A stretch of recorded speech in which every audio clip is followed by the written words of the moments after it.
Alicia lawyers, Patrick McDonough, defense attorney Atlanta, Midwin Charles, defense attorney New York. First to you, Midwin Charles, this guy got probation and was told to stay away. You know, stalkers don't stay away. This guy actually thinks QVC has masterminded this stay away order, that they're standing between him and his true love. I mean, come on. Midwin, when they got to him, he had strapped to him 2 boxes full of engagement rings and wedding bands. What? Strapped to his chest.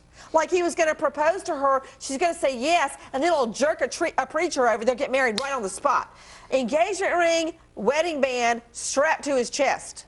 It does sound really, really scary, and you have to ask yourself whether there's mental illness behind these actions. But if he is arrested for stalking, they are going to have to prove it each single time that he actually violated the law and stalked her. What I don't get is why he's not in jail, Patrick. Well, I don't think there's any question. These facts are clear. He has a mental health issue. I mean, it's not normal to look at TV and think, hey, that's my girlfriend. Well, they put him in a mental hospital. Well, clearly he needs some mental health treatment, whether it's a partial hospital treatment or whether it's outpatient treatment. You know the problem with your two arguments? That would mean every stalker is legally insane. No, and one of the reasons they do it in secret, they stalk, is because they know what they're doing is wrong. And by the definition, okay, what if you turn around, you're sitting there minding your own business, watching Frozen or whatever you're watching at the cinema. You turn around and see this creep about 3 inches smelling your popcorn. Karen Stark, I've got a problem.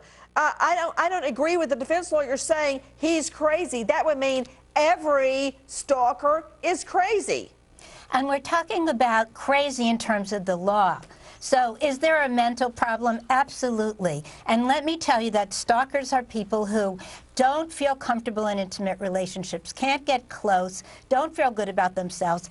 But do they know the difference between right and wrong? Of course they do. Karen, I always disagree with you. But half of America feels bad about themselves. Okay, everybody thinks there's something wrong with them, whatever it may be. I'm getting old, I'm too fat, I'm too thin, I can't this, I can't that. Blah, blah, blah. It goes on forever. But that doesn't equal insanity. Guys, we're talking about the queen of QVC. Take a listen to this. For $131 and change and 6 payments of Easy Pay. So stay tuned. Rick Delmeyer is standing by with one of the biggest concepts of the weekend. Coming up in 6.5 minutes.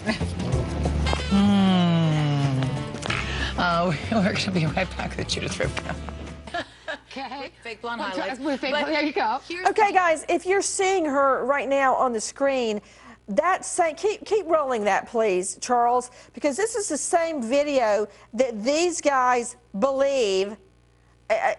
In this video, they believe she's sending them secret messages about their relationship. Is that correct, Rich Zioli from WPHT? They think she's sending them messages? That's exactly correct, Nancy. And, you know, one of the stalkers, one of the 4, it was actually his nephew that was so concerned about his stalking that actually called QVC security about this. Oh, yeah, they heard messages from her, hidden messages. One of the stalkers believed they were actually engaged, if you can believe that, and flew across country to meet her. And one of the other stalkers went to another QVC host to arrange a meeting with Lisa. It's absolutely nuts. Alicia lawyers, Patrick McDonough, Midwin Charles, I mean, there goes your insanity defense right there, because these guys are thinking through very carefully how to meet her, how to follow her. They're doing it secretively, so they clearly know what they're doing is wrong, Midwin, and that's the whole definition. Are you Midwin? You're not Midwin. Wait a minute. I mean, the whole definition of insanity is the old McNaughton rule. Do you know right from wrong at the time of the incident, Midwin? Well, yeah, but look. I'm sorry. That's okay. That's okay. You're right, Nancy, about the definition of insanity. But again, I really think that anyone who looks at a TV screen and thinks that a woman is having a relationship with him through the screen has mental illness. Now, an insanity defense has to do with self-defense when you go to trial. So I think this is a little bit different here.